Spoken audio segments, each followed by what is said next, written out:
Kalau belajar hanya untuk pandai dan pintar, iblis jauh lebih pintar, iblis jauh lebih pandai. Kalau belajarmu di pondok supaya kamu pintar, di luar jauh lebih banyak metode yang mengajarkan supaya kamu pintar dan pandai. Kalau hanya belajarmu hanya sekedar untuk mengisi jawaban soal ujian,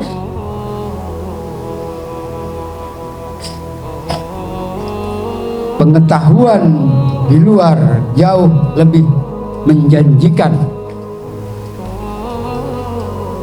Anak-anak, saya mau mengatakan bahwa belajar di pondok keistimewaannya itu, kamu tidak hanya cerdas secara intelektual, tidak hanya cerdas dalam pikiran, tetapi jauh lebih penting dan jauh lebih utama belajar di pondok itu supaya kecerdasan intelektualmu jauh meningkat, kecerdasan emosionalmu bisa terkontrol, dan kecerdasan spiritualmu semakin meningkat. Kecerdasan intelektual atau kecerdasan akal pikiran tanpa dibarengi dengan kecerdasan emosional dan kecerdasan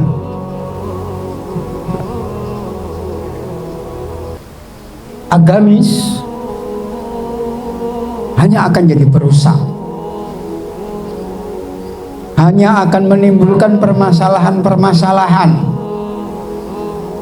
Di antara contoh yang nyata dalam ujian bahwa kecerdasan itu tidak hanya kecerdasan intelektual, bahwa kecerdasan itu bukan hanya sekedar akal pikiran, bahwa kecerdasan itu bukan hanya sekedar kemampuan kamu memperoleh nilai bagus di saat ujian, adalah cara kamu mengambil keputusan saat menjawab soal-soal ujian dan saat kamu menghadapi persoalan-persoalan yang ada di dalam ruang ujian.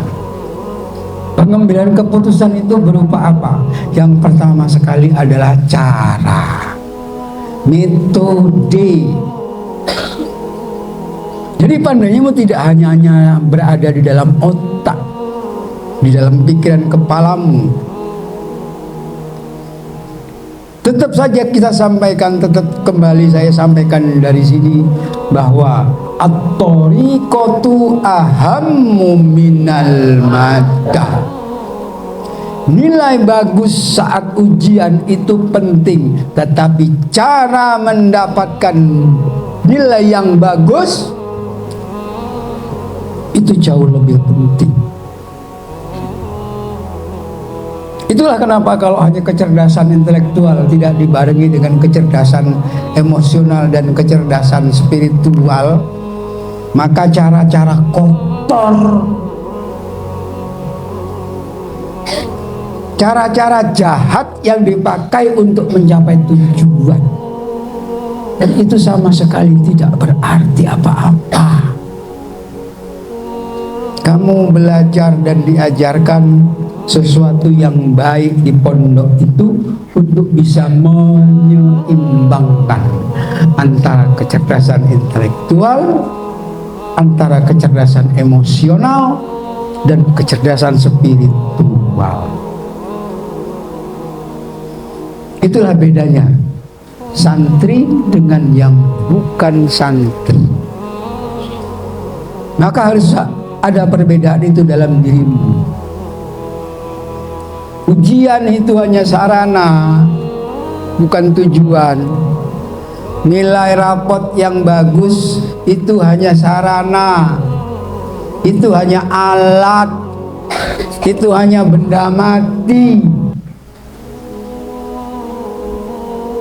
Maka jangan sampai cara-cara yang tidak bagus, cara-cara kotor,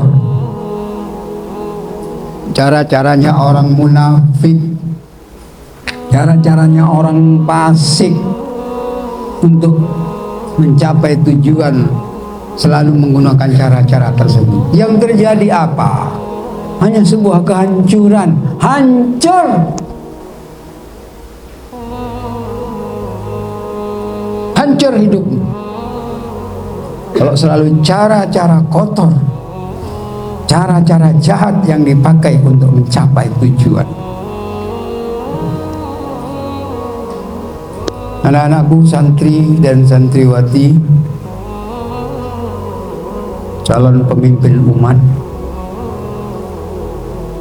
kamu semua adalah munzirul qaum, yang kedatanganmu ditunggu umat untuk memperbaiki keadaan.